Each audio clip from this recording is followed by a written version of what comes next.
نن سبا دور کې د لوریانو او زامنو ودونه په کم عمر کې کول پکار دي. په شریعت کې چې کله د یو بنده زوی یا لور بلوغ ته ورسیږي نو د بلوغ نه پس په مور پلار باندې د خپل زوی یا د لور د واده انتظام کول حق لازم شي.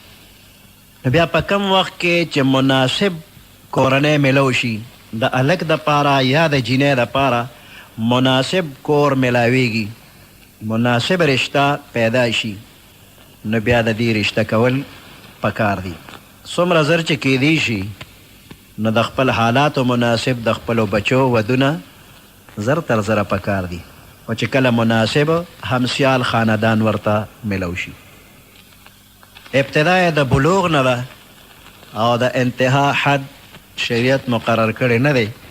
کم وخت پورې چې د نارینه او د زنانه د یو بل د حق پوره کولو وس وي هغې پورې د واده اجازت دی.